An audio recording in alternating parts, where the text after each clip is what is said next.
Kita kan terkadang ya kan kalau perempuan nunggu, tidak selamanya. Kalau ada laki baik-baik ibu, terus cocok sama putri kita, boleh gak sih ditawarin? Assalamualaikum warahmatullahi wabarakatuh. Bismillahirrahmanirrahim. Nahmaduhu wa nasta'inuhu wa nastaghfiruh. Wa na'udzu billahi min syururi anfusina wa min sayyiati a'malina. May yahdihillahu fala mudilla lahu wa may yudlilhu fala hadiyalah. Asyhadu an la ilaha illallah wahdahu la syarikalah wa asyhadu anna Muhammadan abduhu wa rasuluhu la nabiyya ba'dah. Rabbi shrah li sadri wa yassir li amri wahlul 'uqdatam min lisani yafqahu qawli. Amin ya rabbal alamin. Alhamdulillah dan alhamdulillah, dengan izin Allah hari ini kita bertemu dengan cintanya, dengan rahmatnya. Mudah-mudahan yang hadir hari ini Allah berikan kesehatan, umur yang panjang, rezeki yang berkah, rumah tangga yang sakinah, anak-anak yang soleh-solehah. Mudah-mudahan Allah kumpulkan kita semua kelak di jannah. Amin ya rabbal alamin. Tak lupa salawat dan salam kita sampaikan kepada kekasih kita Rasulullah sallallahu alaihi wasallam, di mana beliau memanggil anak-anak muda. Ini yang hadir anak muda semua ya. Insya Allah semangatnya muda. Kalau usia hanya angka saja. Jadi terus semangat. Maka Rasulullah sallallahu alaihi wasallam memberikan panggilan kepada anak muda. Apa kata beliau? Ya ma'syarasy syabab, man istata'a minkumul ba'a falyatazawwaj fa innahu aghaddu lil basar wa ahsan lil farj. Apa artinya? Wahai anak-anak muda, barang siapa di antara kalian mampu menikah maka menikahlah. Mengapa? Karena dengan menikah kamu mampu menahan pandangan dan mampu menjaga kehormatan. Ibu-ibu yang hadir hari ini ada di antaranya yang sudah punya anak usia pantas menikah gitu ya. Ada juga yang wajahnya pantas menikah lagi. Karena ada jamu, ada jahe ya yang hadir di sini. Jamu janda muda, jahe janda hebring gitu ya. Masih boleh, bahkan Allah subhanahu wa ta'ala itu menyampaikan ayatnya di surat An-Nur surat 24 ayat 32. Allah berfirman, a'udzubillahi minasyaitonir rajim, wa ankihul ayyama minkum wassalihina min ibadikum. Apa artinya? Nikahilah orang-orang yang masih sendiri di antara kamu. Yang sendiri boleh jadi anak kita, boleh jadi orang tua kita, sahabat kita, adik kakak kita. Allah menganjurkan kita untuk mencarikan pasangan buat mereka. Dan pahalanya gak kaleng-kaleng. Ibu, kalau kita jadi mediator sebuah pernikahan, pahalanya besar. Tetapi kalau menjadi mediator sebuah pacaran, dosanya yang besar. Jadi kalau misalnya kita punya anak usianya sudah pantas untuk menikah, kita tanyakan. Syukur-syukur kita bisa mencarikan. Kenapa? Pahalanya besar. Harapannya apa? Harapannya anak-anak kita atau kita bisa menjalankan sunnah Rasulullah sallallahu alaihi wasallam. Semakin sering kita menghidupkan sunnah Rasulullah sallallahu alaihi wasallam, semakin dekat posisi kita dengan Rasulullah sallallahu alaihi wasallam di surga nanti.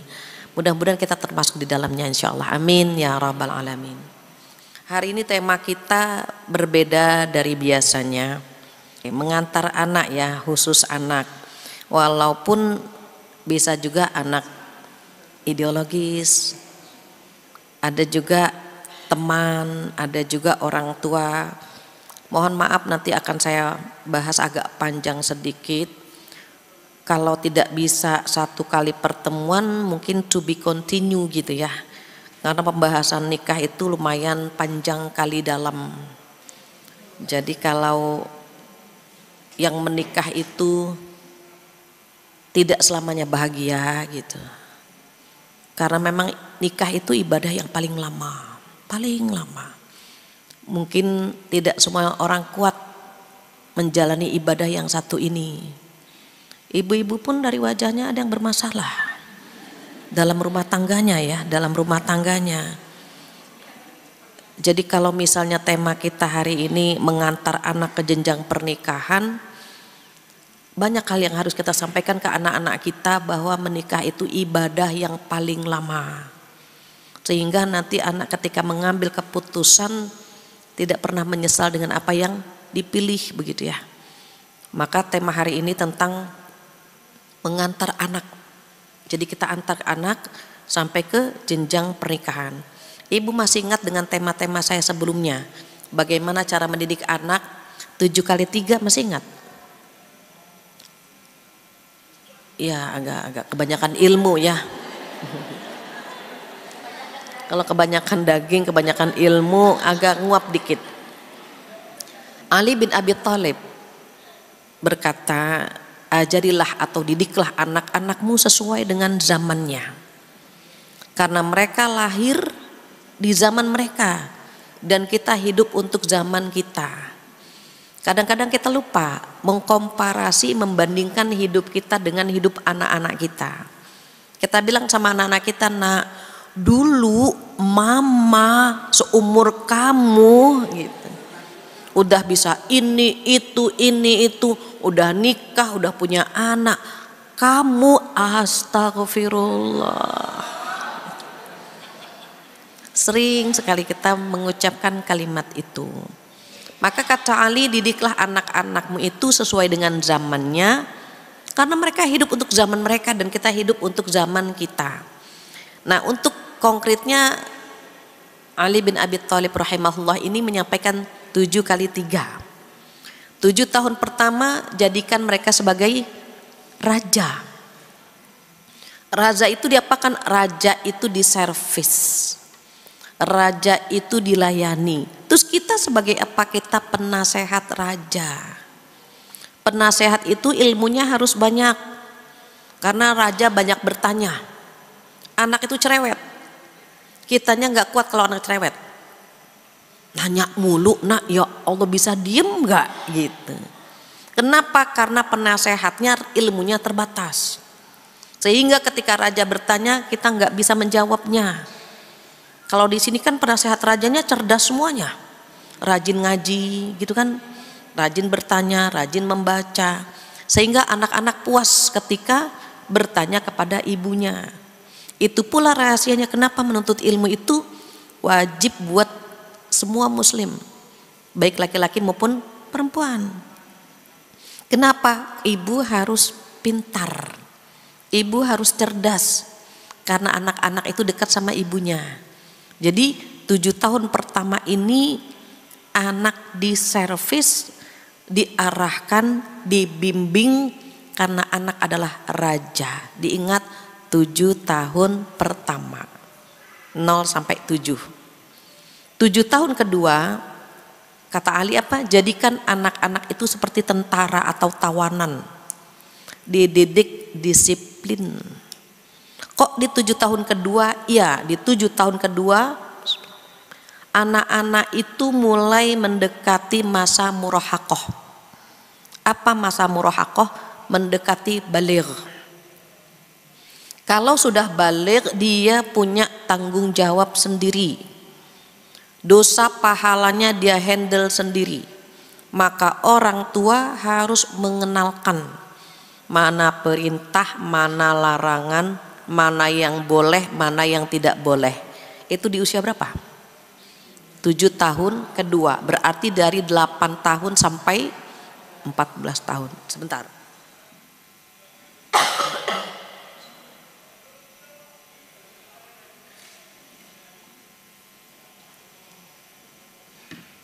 Jadi ketika anak-anak mendekati balik, ibu udah balik semua. Udah, alhamdulillah ya. Oh, mau balik lagi. Jadi kalau anak-anak sudah 8 sampai 14 tahun itu sudah diarahkan ke hal-hal yang positif, dididik disiplin, didik bertanggung jawab. Merapikan barangnya sendiri, meletakkan tas, baju kotor, sendal dan seterusnya, dia punya tanggung jawab. Kasih tugas. Mulai kasih tugas, nak, tugas kamu misalnya sudah merapikan baju sendiri, buku-buku, ada tanggung jawab di sana. Sholat, setiap sudah ada azan, dengar azan langsung misalnya gitu. Kadang-kadang anak suka ada bargaining ya. Sholat zuhur terakhir jam berapa gitu. Jadi dia ngambil akhir.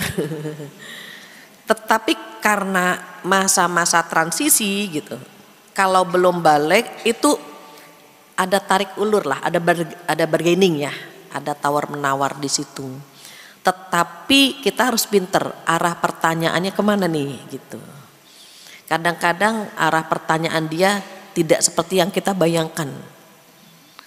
Akhirnya kita terjebak sendiri gitu ya. Makanya harus pinter-pinter melihat wajah anak kita nanyanya kemana. Kalau nanyanya sudah agak menjurus, kita jawabnya agak apa ya, ambigu, biar dia berpikir nanti sendiri gitu ya. Karena banyak yang ibu-ibunya terjebak ketika menjawab pertanyaan anak. Umumnya ibu-ibu yang belum siap suka melemparkan itu ke ayahnya. Karena ayahnya bisa diterima pakai logika. Kalau ibunya kan hanya pakai perasaan. Makanya karena pakai perasaan terkadang jawaban itu akan diingat terus sama anaknya padahal tidak tepat pada masa yang akan datang begitu ya. Jadi 7 tahun kedua, usia 8 sampai 14 tahun dijadikan sebagai tentara. Cara mendidiknya itu seperti tawanan, seperti tentara, dididik disiplin, punya tanggung jawab. Karena umur 9-10 itu sudah banyak yang balik. Kalau zaman kita mungkin 13-14, tapi anak-anak sekarang gen alfa itu ada yang sudah balik ya. 8-9 tahun sudah balik, udah mens, sudah mimpi. Tolong ibu-ibu harus sering ngobrol. Udah mimpi belum nak gitu. Biar yang pertama tahu adalah kita ibunya. Sudah haid atau belum, itu kita yang tahu. Kenapa anak-anak sekarang tidak tahu bagaimana cara mandi wajib. Dia malamnya mimpi, besoknya ke masjid tanpa mandi. Siapa yang berdosa? Orang tuanya. Jadi kita harus sering-sering bertanya terkait usia balignya gitu ya. Nah itu 7 tahun kedua. 7 tahun ketiga berarti usia 15. Sampai seterusnya jadikan dia sahabat. Diajak ngobrol, dimotivasi agar dia bisa terbang tinggi. Walaupun ada yang disuruh terbang, nggak terbang, nggak bisa terbang gitu. Dia mentok begitu aja sudah gitu. Dia nggak bisa hidup tanpa orang tuanya. Dia nggak bisa berpisah dengan orang tuanya. Jadi even disuruh terbang tinggi tapi sayapnya nggak mampu. Kenapa? Setiap anak kan berbeda-beda kemampuannya. Allah sudah tentukan. Masih ingat ya? Anak itu seperti jari. Ada yang seperti ibu jari, top markotop, keren, juara terus, akhlaknya bagus gitu. Ada yang seperti telunjuk, nyuruh-nyuruh terus, mbak, ibu ini, nunjuk mulu dia. Ada yang ketiga, pertengahan, susu, baik juga enggak, jahat juga enggak gitu, susu saja, 50-50. Ada yang seperti jari manis, saking manisnya nggak bisa ngapa-ngapain, takut baju kotor nggak mau main, takut nanti ketusuk jadi nggak bisa megang apa-apa gitu, manis banget gitu, dia duduk manis gitu. Ada yang seperti kelingking, mungkin di mata orang lain dia cemen banget gitu, tapi jangan di mata kita. Di mata orang tua semua anak adalah bintang di hati kita. Letakkan dia di hati kita. Walaupun yang lain mengatakan anak kita A, B, C, D, tapi tidak boleh keluar dari mulut kita. Karena mereka bintang di hati kita.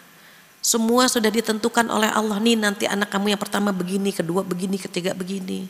Tugas kita cuma duit, doa yang banyak, punya usaha, ikhlas dan tawakal dengan hasilnya. Tahapannya bagaimana? Berikan pendidikan. Sekolah dulu, cari ijazah. Ijazah sudah, cari ma'isyah. Ma'isyah apa? Kerjaan. Kerjaan sudah, cari Aisyah. Aisyah dapat, baru ijabsah gitu. Jadi ijazah, ma'isyah, Aisyah, ijabsyah. Nah yang keempat ini yang akan kita bahas. Tapi kalau misalnya mereka sedang masih SMU ya, sedang sekolah, masih kuliah, tidak dibahas itu dulu gitu maksudnya. Karena kan tadi 7 tahun ketiga itu kan usia 15 dan seterusnya gitu ya. Ada nggak yang udah siap di usia 17? Ada. Dan setiap anak punya mental berbeda. Kita tidak boleh menyamaratakan. Dulu ayah nikah umur segini, betul, dulu ayahnya berani gitu. Tetapi anak kita belum tentu seberani ayahnya. Nah, ketika Allah Subhanahu wa taala menyampaikan di surat An-Nur di ayat 30 diperintahkan menahan pandangan. Di ayat 31 diperintahkan menutup aurat. Baru di ayat 32 dianjurkan untuk menikahkan mereka. Jadi urutannya demikian ya. Kenapa Allah menyuruh laki-laki menahan pandangan? Karena laki-laki itu ujian terberat itu perempuan. Kalau belum siap menikah, jangan membuka matanya lebar-lebar gitu. Jangan memuaskan hawa nafsunya di satu titik. Maka Allah meminta laki-laki gitu ya untuk menahan sebagian pandangan. Baru setelah itu perempuan. Laki-laki disuruh menahan pandangan, perempuan disuruh menahan pandangan, menutup aurat. Nah, perempuan banyak tuh. Menutup aurat, tidak menampakkan dada. Jadi kalau jilbab yang bunuh diri, jilbab kecekek tuh Bu, itu belum sesuai sebenarnya. Kenapa? Karena belum menutup dada gitu.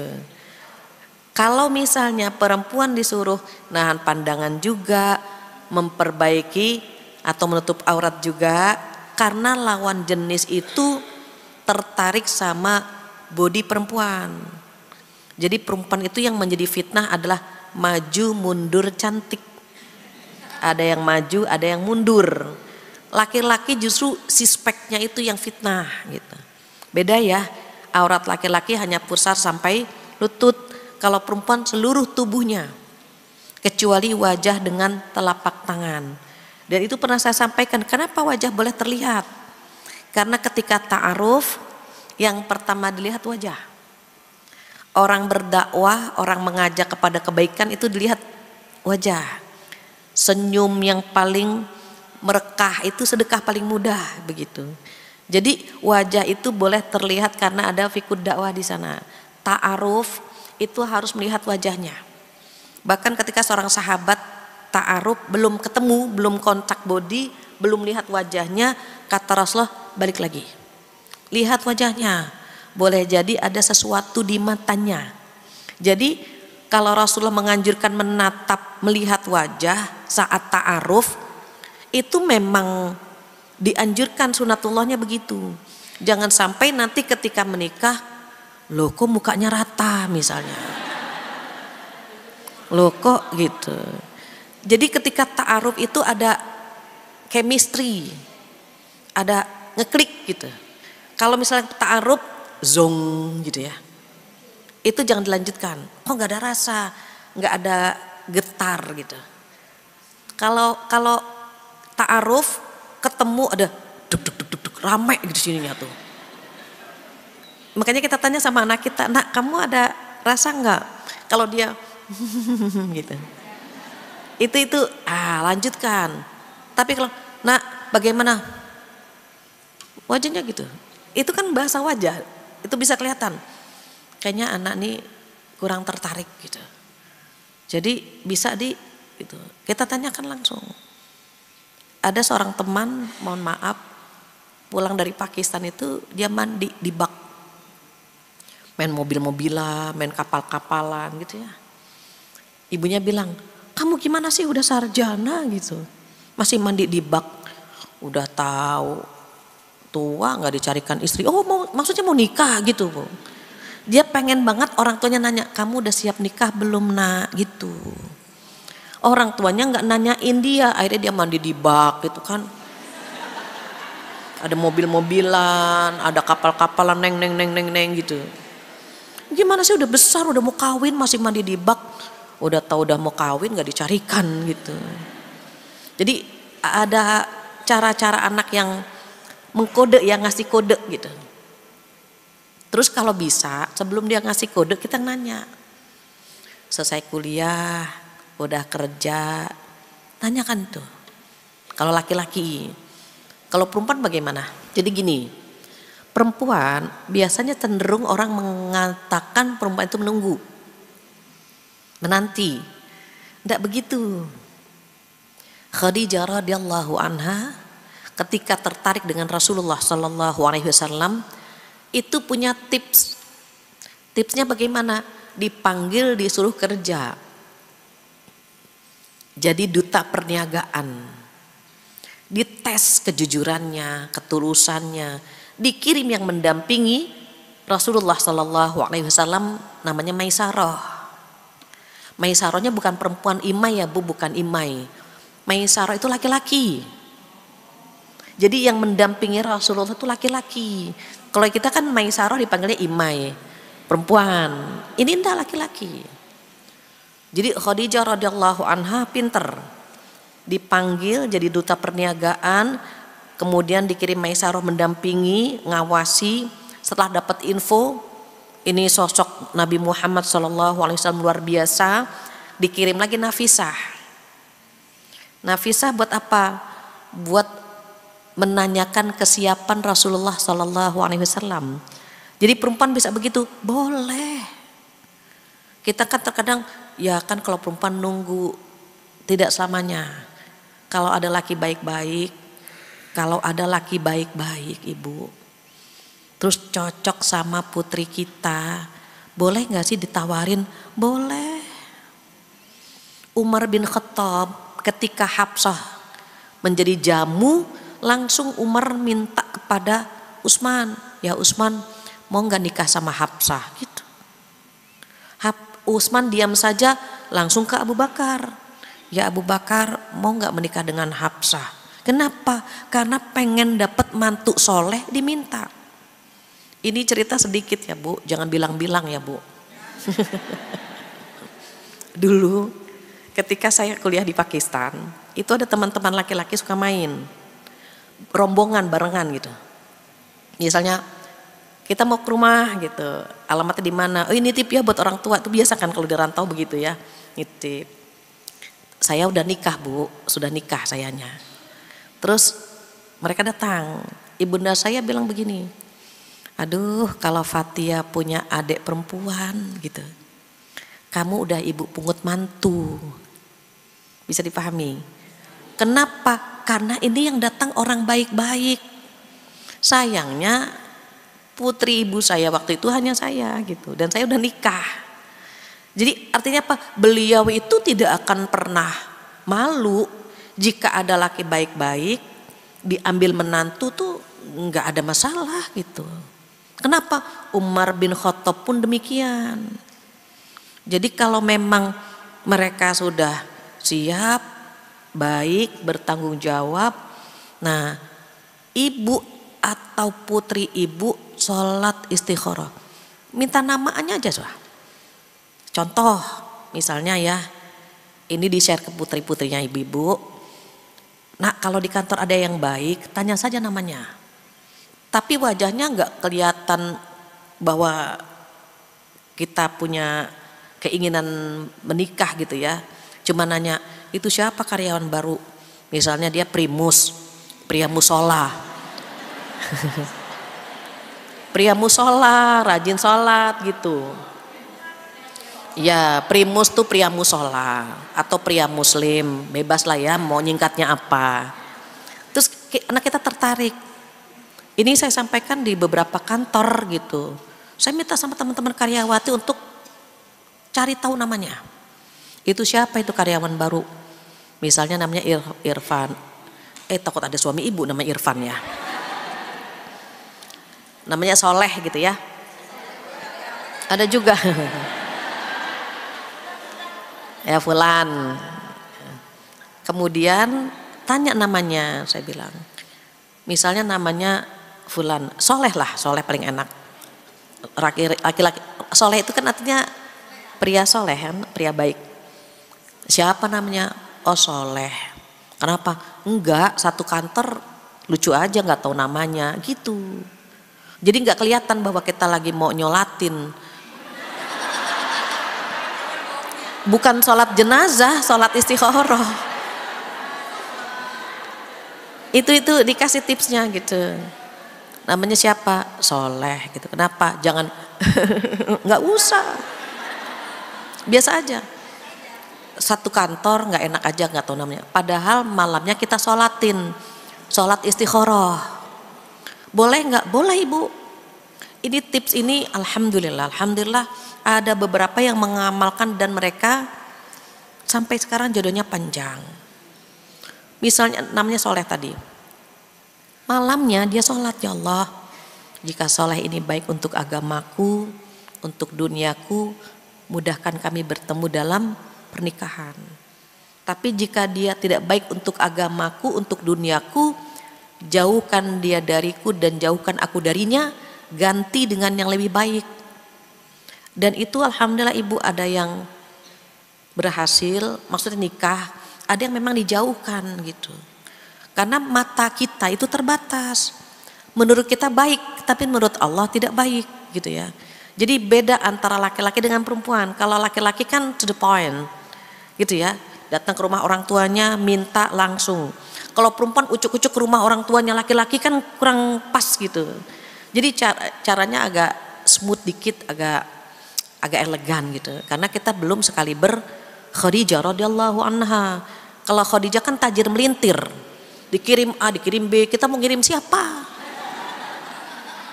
Mau ngirim A, dia yang tertarik kan repot juga gitu. Kalau sekarang ta'aruf itu ada mediaturnya, ada mediator. Mediatornya bisa guru ngaji, bisa teman, bisa orang tua gitu. Sempet sih di Darussalam pernah ada planning ya, ada kajian bersama anak-anak muda, kemudian kita ta'arufin gitu. Itu baru wacana. Mudah-mudahan berjalan gitu ya. Jadi itu caranya ya. Mohon maaf lagi.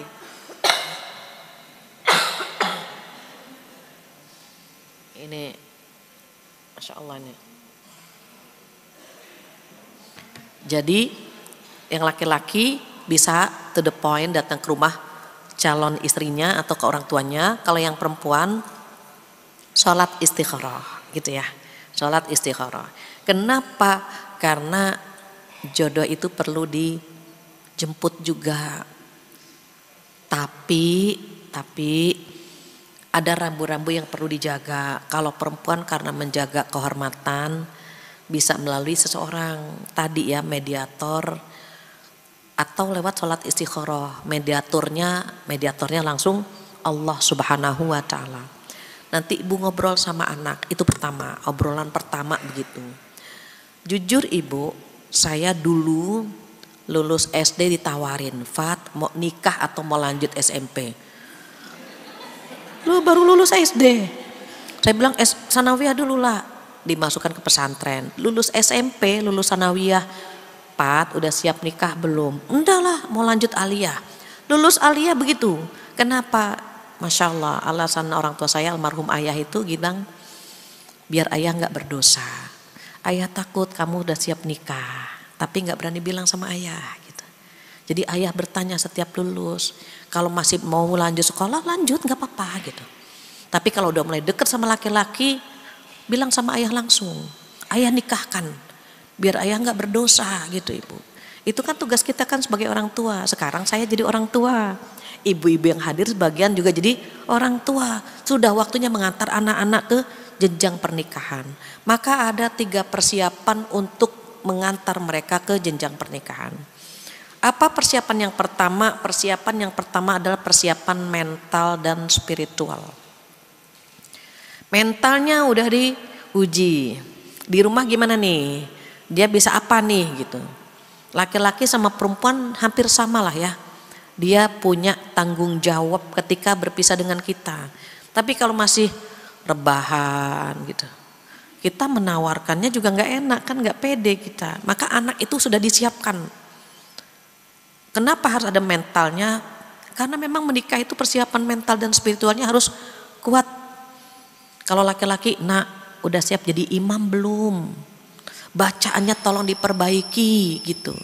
Kenapa? Karena dia nanti kalau sholat jadi imam. Ada seorang istri curhat kepada saya, Bu Fatihah, suami saya kalau sholat berjamaah suratnya qul ya sama qul huwallah terus. Sudah 15 tahun suratnya nggak nambah. Fatihahnya juga masih berantakan, padahal rukun sholat itu kan Fatihah menjadi rukun sholat. Nah hal-hal seperti ini nih anak laki-laki sudah harus bisa. Perempuan bagaimana? Sama.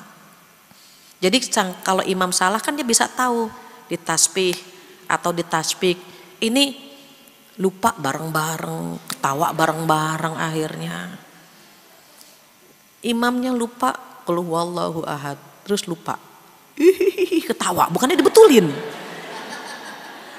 Betulkan harusnya tasbih atau tasbih, karena dia nggak punya ilmunya, ketawa bareng-bareng, sholat lagi, batal lagi sampai 3 kali. Kenapa nggak terbiasa? Mentalnya belum siap, spiritualnya juga belum siap. Jadi kalau misalnya kita mau menyiapkan anak-anak itu mentalnya bagus, spiritualnya bagus, di rumah bisa kelihatan sebetulnya. Oke, dia punya tanggung jawab, oke dia bisa ini, bisa itu gitu. Kelihatan kan di rumah itu. Tapi ada yang masih kekanak-kanakan, belum dewasa, untuk laki-laki belum bekerja, jangan ditawarkan. Khawatir kita berdosa karena dia tidak bisa memberi nafkah kepada istrinya. Kecuali orang tuanya tajir melintir. Nah umur kamu sudah sekian, belum kerja, belum ini nikah ya. Terus anakmu dikasih apa? Mama yang handle semua. Gitu. Teman saya begitu. Kenapa? Karena hukum nikah itu, ini persiapan ilmu ya Bu yang kedua. Jadi ada persiapan mental dan spiritual, yang kedua persiapan ilmu. Persiapan ilmu ini perlu tahu hukum nikah itu apa gitu. Nikah itu bisa sunnah, bisa wajib. Bisa mubah, bisa makruh, bisa haram. Jadi kita yang paling tahu anak kita nih udah wajib atau masih sunnah atau bahkan makruh atau haram.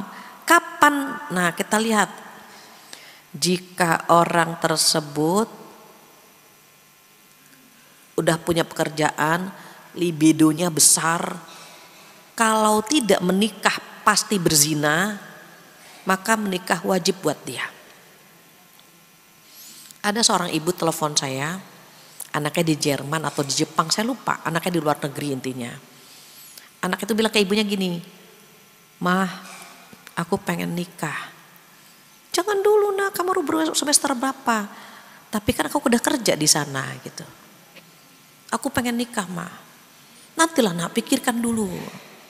Pekan berikutnya telepon lagi, "Mah udah dapat belum? Aku mau nikah," gitu. Itu sebetulnya libidonya sudah membuncah gitu. Dia udah pengen nikah. "Nantilah nak, kamu kan perlu punya rumah, punya mobil dan seterusnya. Capek banget anak ini." Minggu ketiga ditunggu. Ditunggu gak telepon. Kata mamanya, oh anaknya udah sadar, gak pengen nikah. Dia yang telepon, "Ibu mohon maaf ya,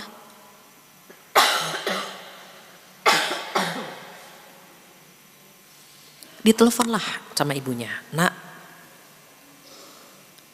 kok kamu nggak telepon lagi? Kamu udah nggak pengen nikah kan? Apa jawab anak ini? Mama salah.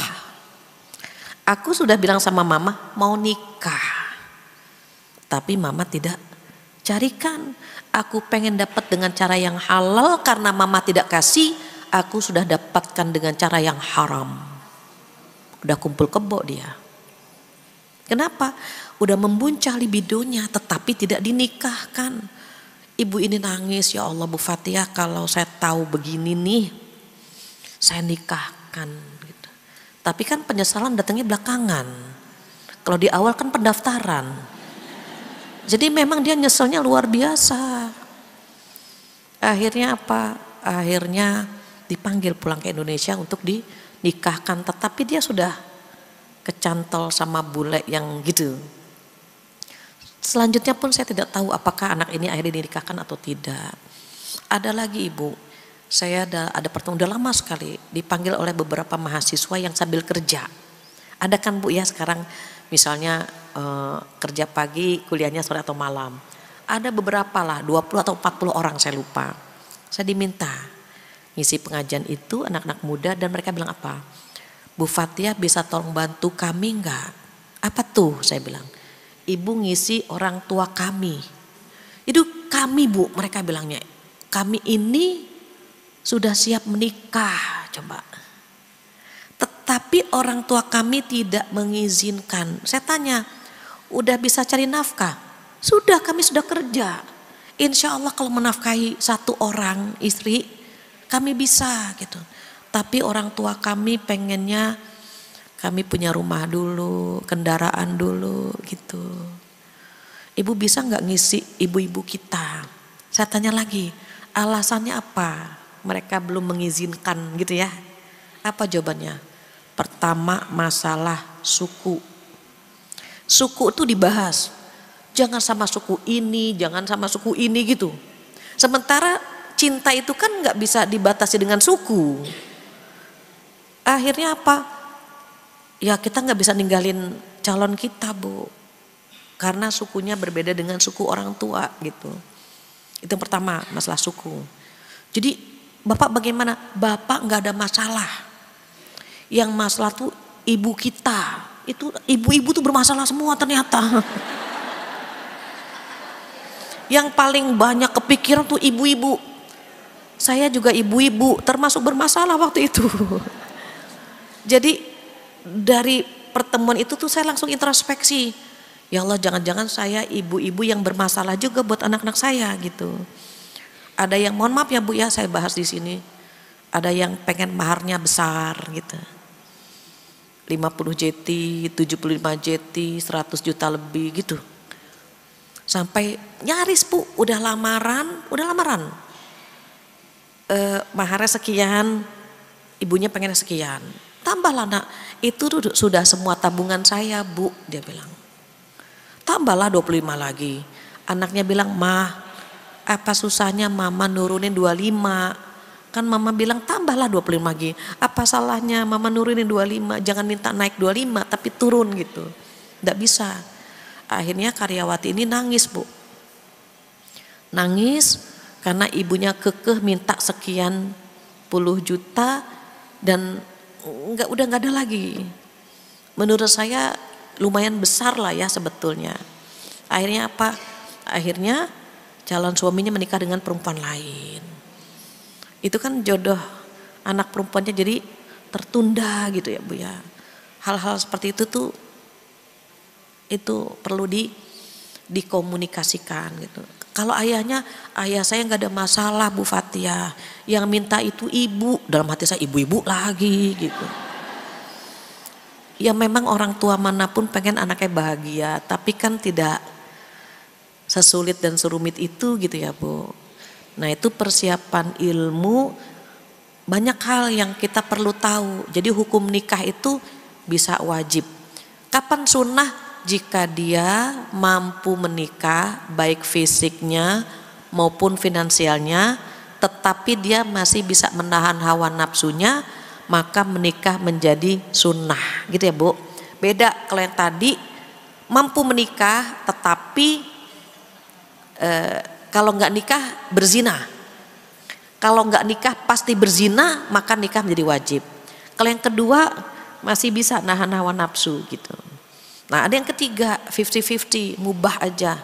Kayak tidur, makan, minum, mubah, dia nggak ngaruh lah gitu. Bahasa gampangnya nggak ngaruh. Ya nikah oke, nggak nikah juga oke gitu. Itu yang ketiga. Nah ada yang keempat, hukum nikah makruh. Kapan nikah itu makruh? Dari kalimat al-ba'ah tadi Bu. Rasulullah itu kan ketika melewati anak-anak muda, memanggil anak-anak muda kan Bu, ya ma'syarasy syabab manis tato'a minkumul ba'ah. Al-ba'ah ini yang membuat hukumnya berbeda. Wahai anak-anak muda, barang siapa di antara kamu mampu menikah. Kalimat mampu ini yang membuat hukum menikah berbeda-beda. Nah jika laki-laki ini tidak mampu secara finansial, belum kerja gitu Bu, atau mohon maaf impoten, dia nggak bisa ngasih nafkah batin, tapi disampaikan ke calon istrinya, Dek, kakak pengen nikah, tapi kakak nggak punya kerjaan. Terus istrinya bilang apa? Nggak apa-apa kakak, ayah punya perusahaan kok, tinggal pegang aja perusahaannya. Pegang aja Bu, pegang. Artinya calon istrinya siap dengan kondisi suami yang belum punya pekerjaan gitu. Dia nerima. Atau Dek, abang pengen nikah sama adek, tapi abang impoten misalnya. Terus dia bilang, gak apa-apa kak, aku juga gak suka gitu-gituan misalnya.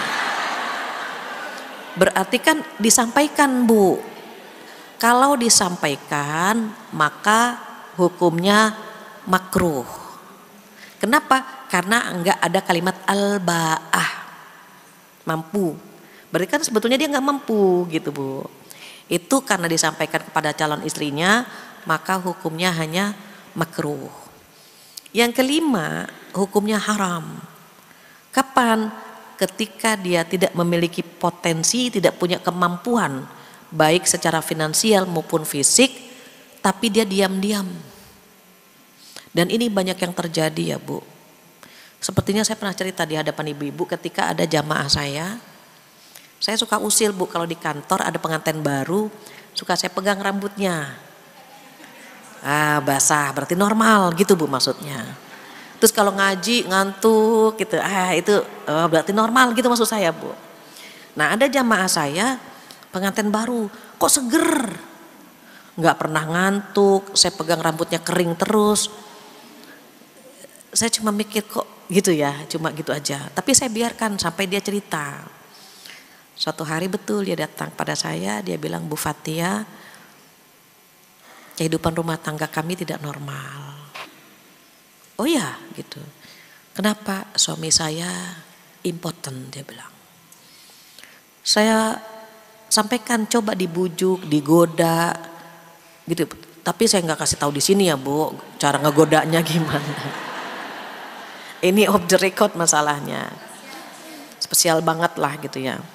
Oke, udah tuh Bu, udah Bu, yang ibu sarankan sudah, tapi dia nggak bergeming. Ibu tahu dia kalau mau tidur itu pakai jaket, pakai celana training, pakai kupluk, ya Allah kayak mau ke puncak, dingin banget gitu Bu. Gimana saya mau godanya, gimana saya mau nyentuhnya, bener-bener tuh itu rapat kayak mau ke puncak Bu. Ini kupluk, training, baju gitu ya Bu, selimut, pakai kaos kaki, iya. Langsung feeling saya gini, dia berarti memang tidak bisa memberikan nafkah batin. Jadi kalau misalnya di malam pertama istrinya bilang, abang kita kok nggak ngapain sih bang, nggak kerja bakti, nggak beres-beres gitu, itu perlu ditanya Bu. Kan kalau orang-orang malam pertama kan kerja bakti, bersihin selokan, motong rumput, apa kek gitu. Ini kok abang misalnya nggak ngapa-ngapain, contohnya gitu Bu. Itu berarti ada yang nggak beres. Berarti mungkin calon suaminya tidak sehat. Nah Dan itu banyak ibu. Kalau dia tidak menceritakan kepada calon istrinya dan istrinya kaget, maka hukum nikahnya bisa haram tuh bu. Makanya orang tua harus tahu ini anak kita sehat atau tidak, punya pekerjaan atau tidak.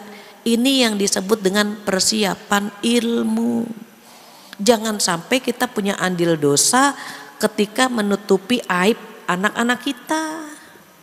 Padahal kan kita harus mengantarkan kepada pernikahan dengan normal kan bu, tapi kita menutupinya gitu. Maka ini namanya persiapan ilmu. Ibu-ibu harus tahu caranya gimana. Itu kan MBA, mama banyak akal, cari gitu, caranya bagaimana. Contoh dulu ibu, orang tua saya kalau ngajarin kalau makain celana anak waktu masih kecil bu, kan anak kan dipakein celana tuh bu, coba senggol gitu. Kalau kesenggol dia bangun alhamdulillah normal, misalnya gitu bu. Atau misalnya mau dengar pendengarannya, mau ngecek pendengarannya, jatuhkan tutup panci kalau dia kaget gitu, berarti dia dengar. Orang zaman dulu kan tipsnya ringan gitu ya bu ya.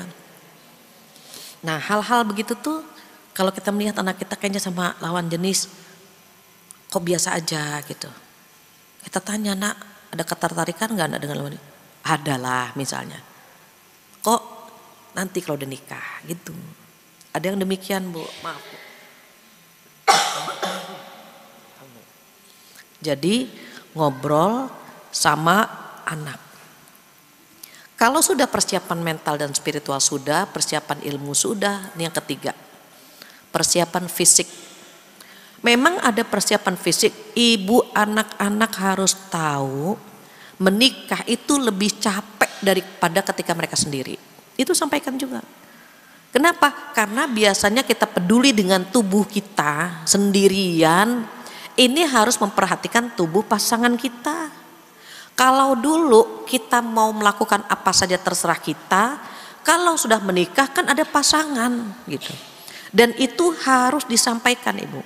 Anak-anak itu harus tahu bahwa setelah menikah kondisinya lebih capek. Biar dia nggak kaget, ya Allah gini amat nikah ya gitu. Itu harus tahu bu. Nah nanti kalau menikah itu siapkan capek fisik. Karena ada orang yang harus diperhatikan. Karena nanti ketika menikah itu kan ada kalimat saling ibu.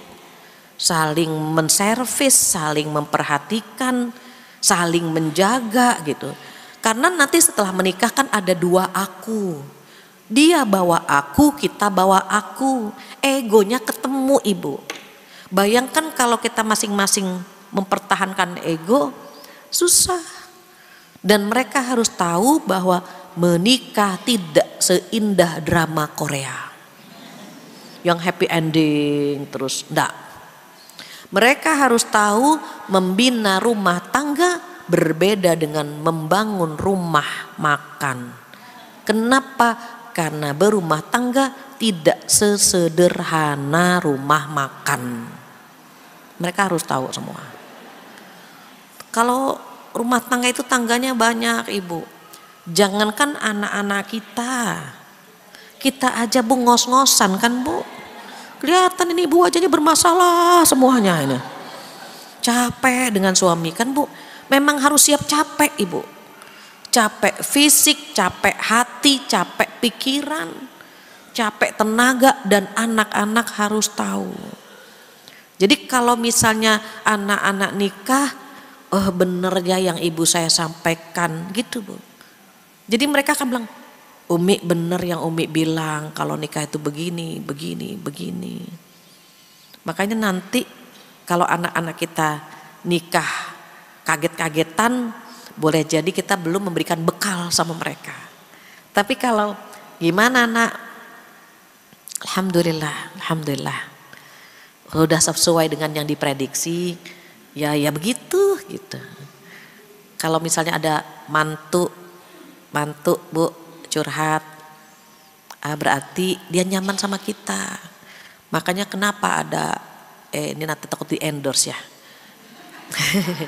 ada salah satu kue itu kan punya merek bagus, singkatan dari anak mantu damai, Bu. Jadi anak mantu itu harus akur, itu peran kita tuh ada, Bu. Kalau mantu curhat, ini gini-gini, maafin anak ibu ya nak, gitu. Ibu jangan mikirin merek kue tadi, ibu kenapa mikirin merek kue? Yang kita pikirkan bagaimana agar anak mantu kita damai bersama kita. Kalau mantu curhat, ibu dengarkan. Bu, anaknya ibu begini. Oh iya, gitu ya. Sabar ya nak, nanti ibu bilang kok sama anak ibu gitu. Tidak selamanya anak harus dibela. Kadang-kadang mantu juga harus dibela gitu. Kadang-kadang juga mohon maaf harus dipanggil berdua biar kebenarannya ya bisa kita dengarkan. Kita orang tua suka nggak adil ya Bu, ngebelain anak padahal boleh jadi yang salah anak kita, atau sebaliknya. Contoh mohon maaf,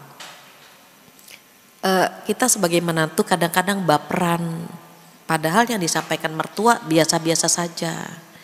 Karena hubungan kita sama mertua nggak ada hubungan darah, kita agak baper. Berbeda dengan kalau yang bicara adalah orang tua kita. Kalau orang tua kita yang bilang, nak kamu tidur mulu nak, dia cuma hehehe gitu kan Bu. Karena orang tuanya yang bilang. Coba kalau mertua yang ngomong sama dia, nak kamu tidur terus nak, ya Allah mertua, gitu Bu. Kalimatnya sama, karena yang berbicara orangnya beda, di hati akan beda nerimanya.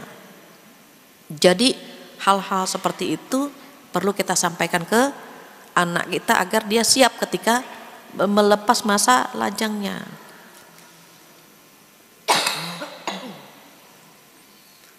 Kemudian terakhir, cepet banget ya Bu, udah 10:30. Terakhir, setelah tahu nih Bu kasih persiapan mental spiritual, sholat hajat ya Bu diantaranya nih Bu. Anak sholat hajat 2 rakaat. Yang laki-laki biar mendapatkan istri 3S, solehah, sabar, cantik. Yang perempuan semoga dapat suami 3T, takwa, tampan, tajir. Sholat hajat nih Bu. Sholat hajat 2 rakaat, sebut nama anak kita dan seperti apa yang kita inginkan dari anak kita. Pengen mantu yang bagaimana? Kalau pengen dapat mantu yang baik, anak-anak kita dididik dengan baik. Kenapa? Kata Allah di surat An-Nur ya Bu, masih surat An-Nur juga di ayat 26. Itu a'udzubillahi minasyaitonirrajim, al-khabitsatu lil-khabitsin wal khabitsuna lil-khabitsat wat-thayyibatu lit-thayyibin wat-thayyibuna lit-thayyibat. Orang yang tidak baik untuk orang tidak baik, orang baik untuk orang baik. Kalau kita pengen dapat mantu yang baik, kita didik anak-anak kita menjadi anak yang baik. Kenapa? Orang baik akan dipertemukan dengan orang baik. Orang yang tidak baik pun dipertemukan dengan orang yang tidak baik. Kalau sudah ikhtiar mendidik anak-anak, ibu tolong bantu sholat istikharah. Jadi jangan anak sholat istikharah sendirian. Sholat nak gitu. Kita juga bantu ibu. Agar ada 2 kekuatan doa dari anak dan orang tua tembus ke langit. Biar nanti Allah mengabulkan apa yang kita harapkan. Mudah-mudahan anak-anak kita dapat pasangan yang soleh-solehah. Bisa menjadi jembatan ke surga.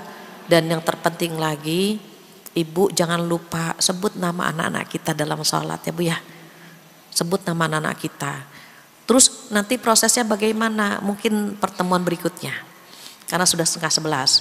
Pertemuan berikutnya bisa saja misalnya terkait dengan kriterianya, perempuan yang seperti apa yang boleh dinikahi dan siapa yang tidak boleh dinikahi gitu ya Bu. Akan kita bahas agar nanti kita tidak salah. Kenapa saya perlu sampaikan itu? Karena dalam sebuah pengajian ada jamaah saya bilang begini, nanya begini, Bu Fatihah, ada saudara kami yang nikah satu susuan, itu hukumnya bagaimana? Saya bilang haram. Tapi dia udah punya anak 2. Saya bilang wajib dicerai. Kenapa? Haram menikah dengan satu susuan. Nah itu insya Allah bulan depan lah akan kita bahas ya.